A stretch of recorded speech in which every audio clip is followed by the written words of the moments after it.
welcome back. For us who are journalists, it's going to be an interesting week, as Kayode has said, because there's a lot of development as far as politics is concerned, both in the APC and the PDP, and perhaps the Labour Party.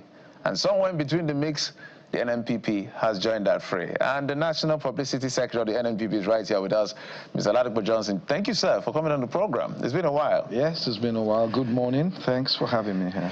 You know, the NNPP has held sway, where it has held sway. I looked at the numbers. I was just doing the data yesterday. 900 and something thousand. What was able to pull in as far as the election is concerned for the NNPP. In fact, as a matter of fact, 1.4 million also was given. That was what was called by Rabiu Musa Kwankwanso, quite influential. So the APC, I think, scored about 500,000. So when you look at the numbers, it tells you where the influence lies. The reason why we had to bring you to this conversation is to the effect that there are so many things being said. And so the reason why Alhaji Abdullahi Ganduje had to leave the party. We know he's a sworn enemy, political enemy of your principal, Kwankwanso, in that sense. So they said, now, okay, now that he's left the party, not left the party, left his position as chairman, this has created room for Rabi Kwankwanso to come in. Is that this narrative? What do you make of it? Well, it's the same thing I have heard. We read. No, you're the National Publicity Secretary. Exactly. We read these things over the internet, and but the truth of the matter is that the National Working Committee of the party or the National Executive have not been sitting with anyone to discuss a merger or coalition or working together, or an accord, whatever you want to call it. We haven't. As an individual, Senator Kwankwanso has not informed the party that he's talking to anyone or what have you. But naturally, these things happen. You would guess he has his own principles, and his is that for 2 years, he does, not that he works, but he doesn't criticize, he gives that government till midterm. Now it's midterm now, it's passed. That was on May 29th. And so now we will begin to do more things and come out. So he hasn't informed us that he's been speaking to the APC or he hasn't been speaking to the APC. Your guess is as good as mine as to what would happen.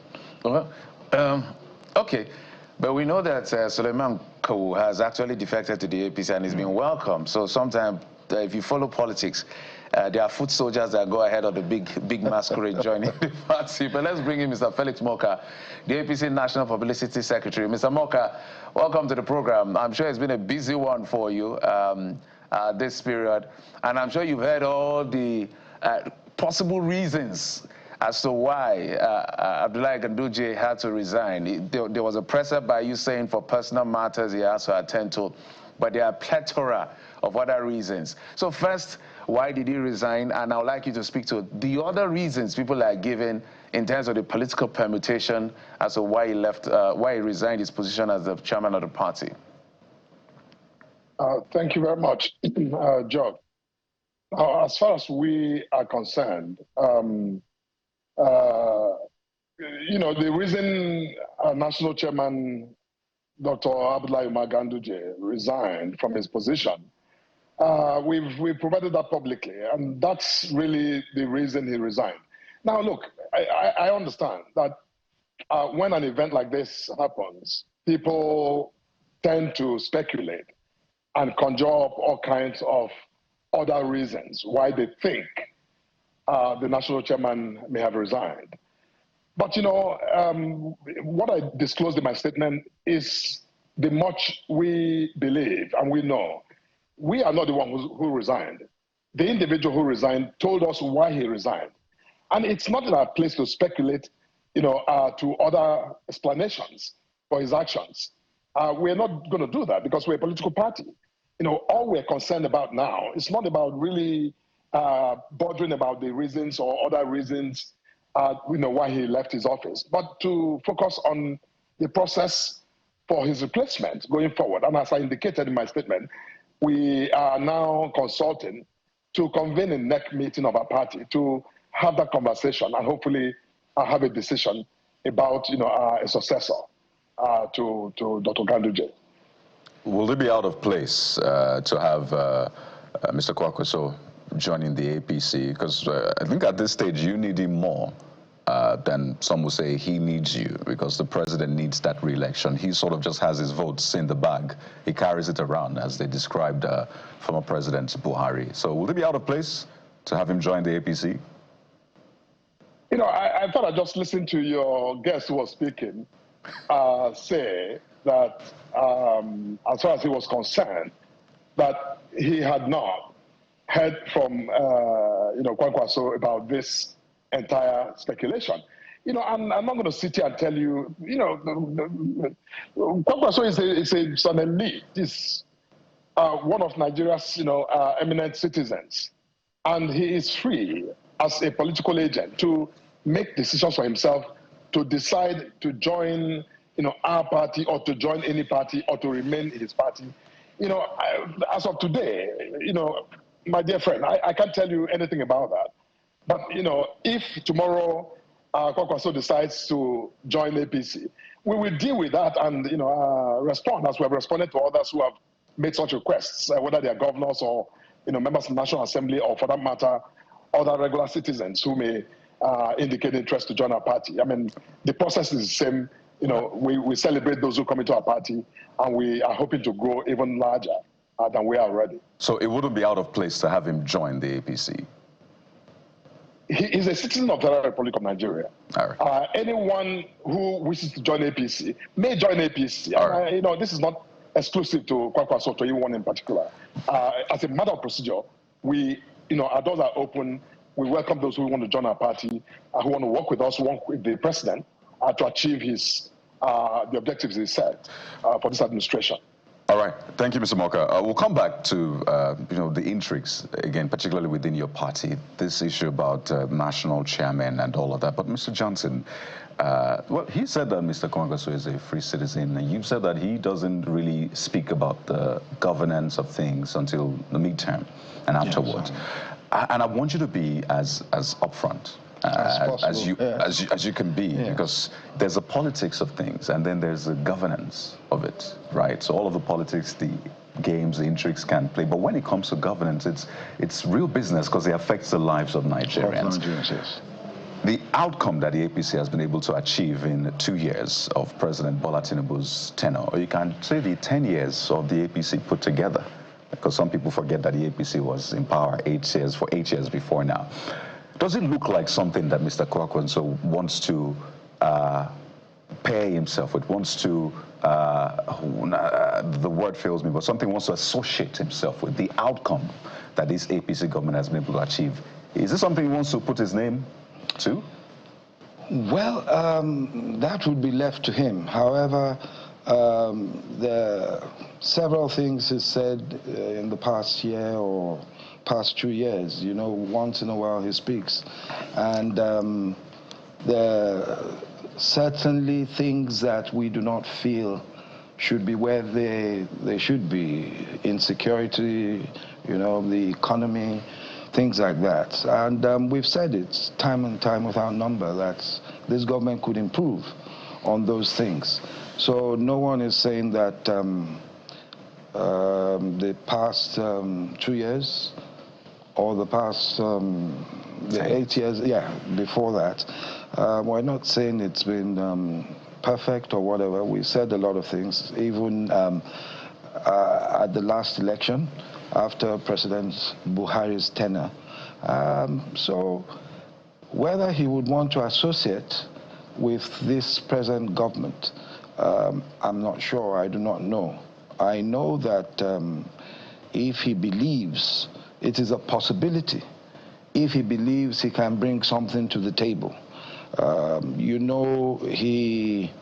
Kwankwanso movement very people-oriented movement. And you can see what's happening in Kano with the education, healthcare, and what have you. He's slightly left of center. He's a people's person. And I'm sure that if he feels that his moving in will not have an impact on the way the masses, the welfare of the masses will improve, then he probably will not. But and I hope so as well, that he will. If he, I will not be around the table, but you don't fall into. You don't go to bed with odd bed. You don't want an odd bed fellow. So you have to decide on. It's not just about getting into government or about winning. You have to decide on a platform. When we're talking about platform, I'm not talking about party now. I'm talking about like the manifesto. What do you believe in? What will happen? Healthcare. What will happen with the economy and things like that? Very important. And I'm sure for him, if he seeks our opinion, those are the things we will say he should negotiate before going in. And if they say it's not good, no. But I'm not saying he should go in, because in the party, I have to tell you the truth, we have some people who believe, oh, just join the APC. That's true. We also have people who want to go to the coalition, who are saying it's an option. And we have some people in the center who say, look, let's just be building, and maybe some people will join us, etc., etc. So there are still basically three things on the table. And you have faction too. There's a faction. No, that's been sorted out. They keep talking. In fact, one of them, my very good friend, wrote something about Kwankwanso leaving, and now the NNPP will be this, it will be that. There are court judgments to that effect. They're not, unfortunately, they are friends. Unfortunately, they are not. They're not in the picture. They'll keep shouting, keep talking, and I keep telling them they do my work for me, because they keep the NNPP in the news. All right. Let's take it to Mr. Moka. Mr. Moka, I know that you have clearly stated in your presser so the reason why Ganduje left the party.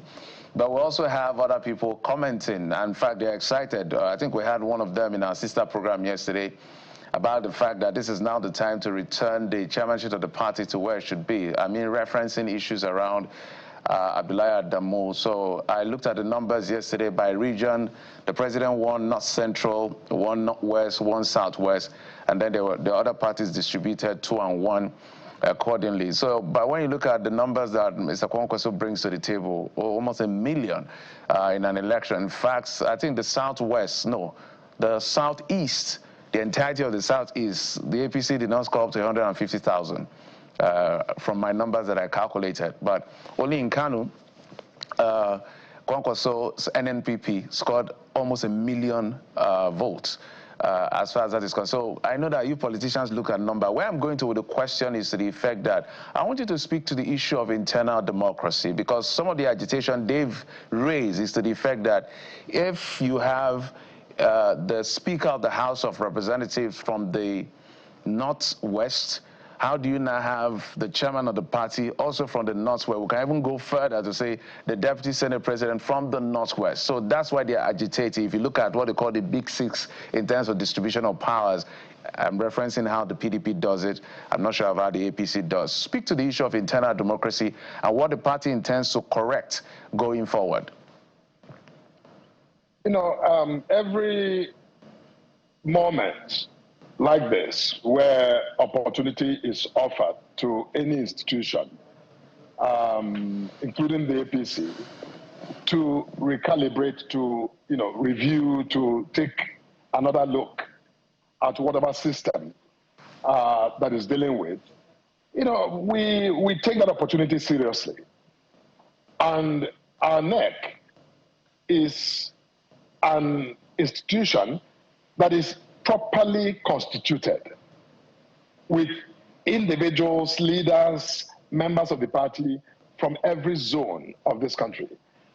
Yes, we are very aware of the agitations of our members from the North Central, for instance, are, insisting that, the position of the national chairman was zoned to them and that they should be allowed to fill that position, in the event of a vacancy.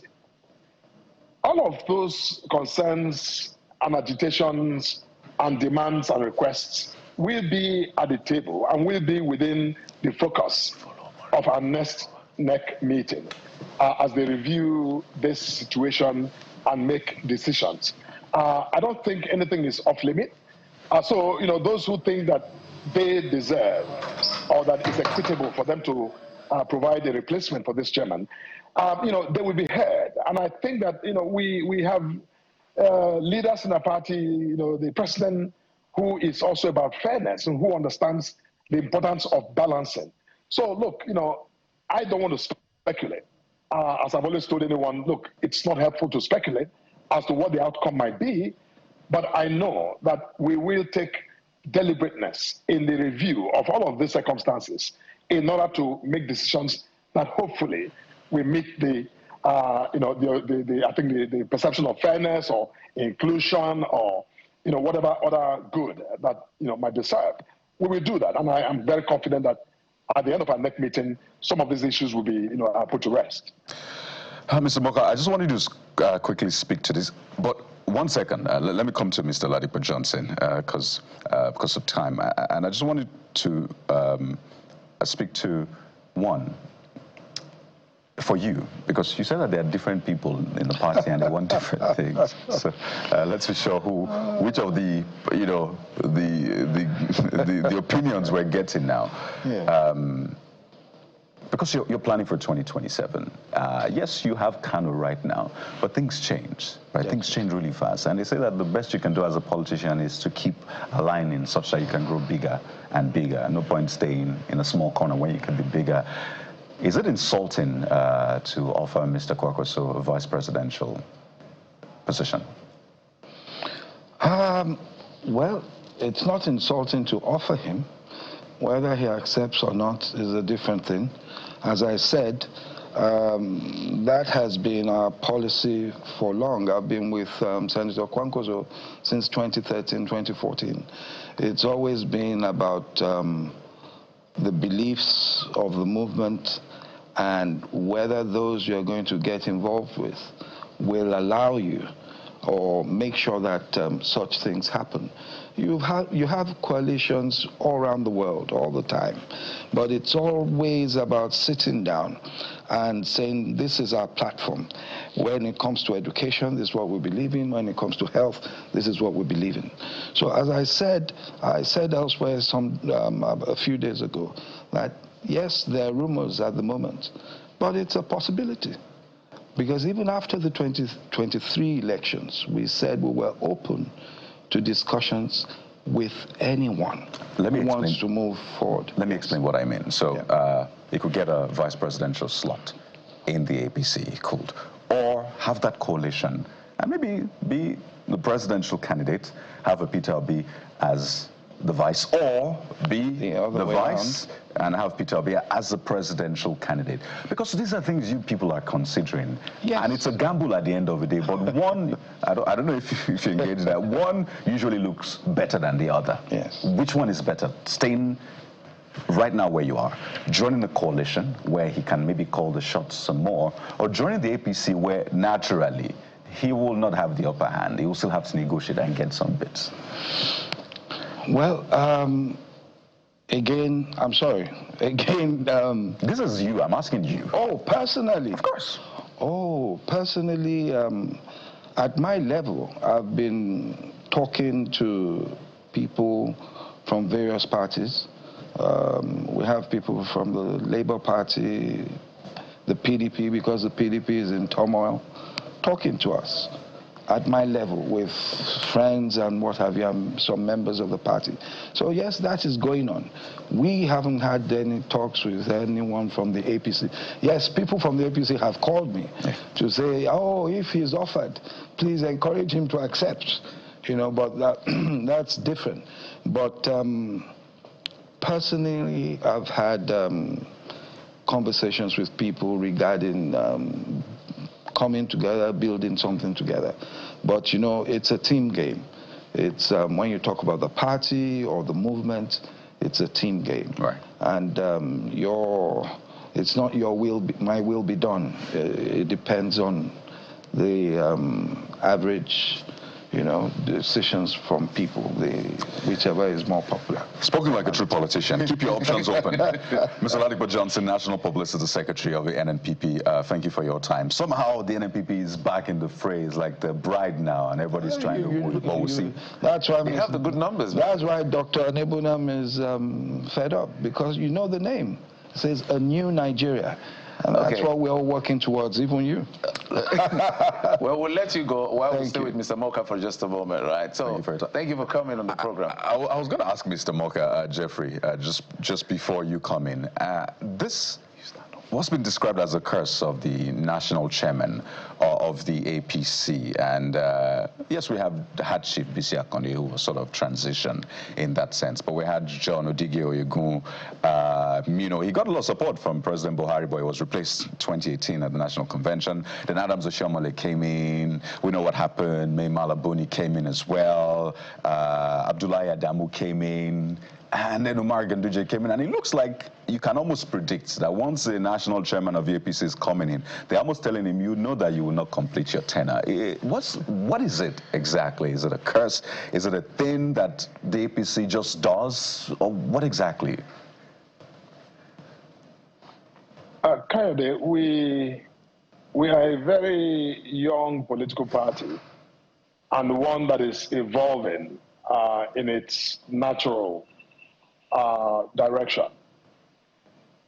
So the idea that a national chairman of Africa's largest party would resign, it's not altogether unusual. It's not. This is Nigeria's ruling party today. And as you can imagine, if you have the kind of pressure you have on the leadership of opposition political parties like the PDP, like the Labour Party, like the other parties. Now, you know, you must understand that the intensity of and the pace of events and of activities and of pressure is magnified for a party as big, you know, like ours, the APC. You know, what I think matters it's not whether a chairman resigns, as Dr. Ganduje has resigned.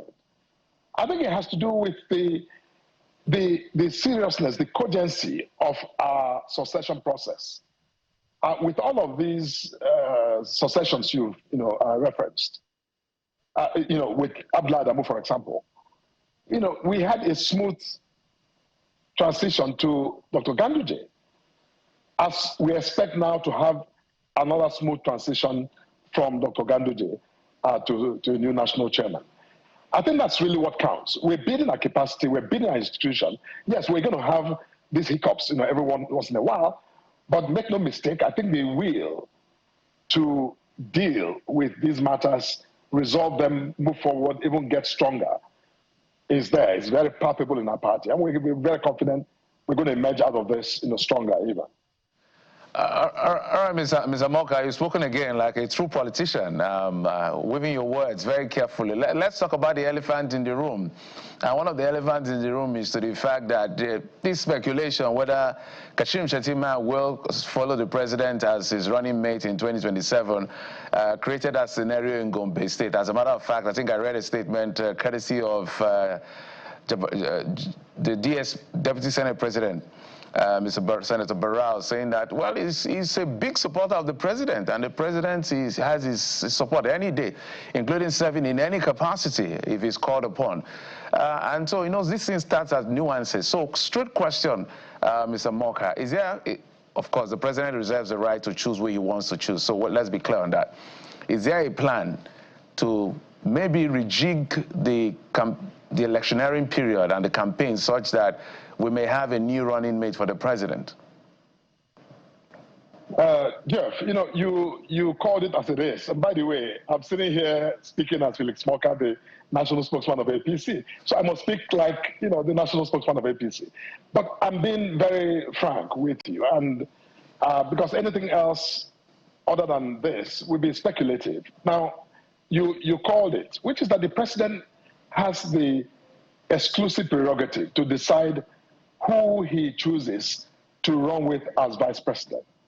He freely chose, our vice president, our current vice president, Senator Kashi Shettima, to be his vice president. And, I think it's wrong, quite frankly, for us, even for us in the party, to wake up in the morning on a day like this and begin to speculate about, who or how the president is going to choose his, vice president in 2027. We have a sitting vice president. And that's all we care about, quite frankly, for today.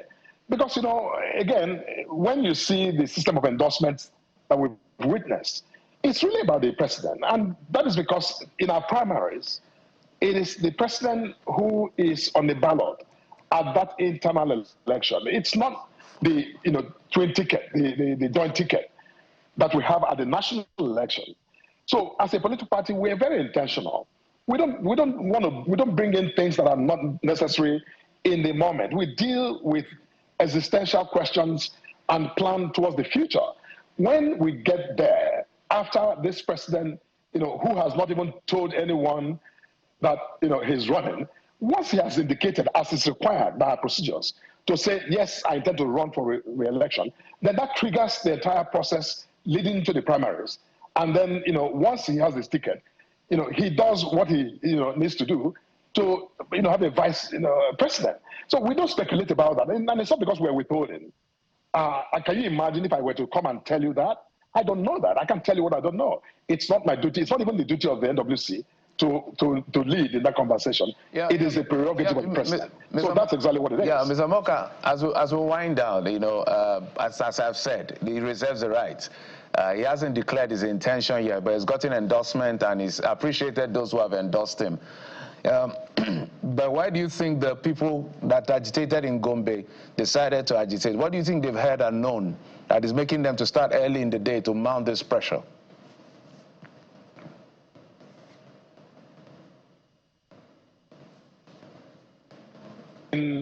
People saw.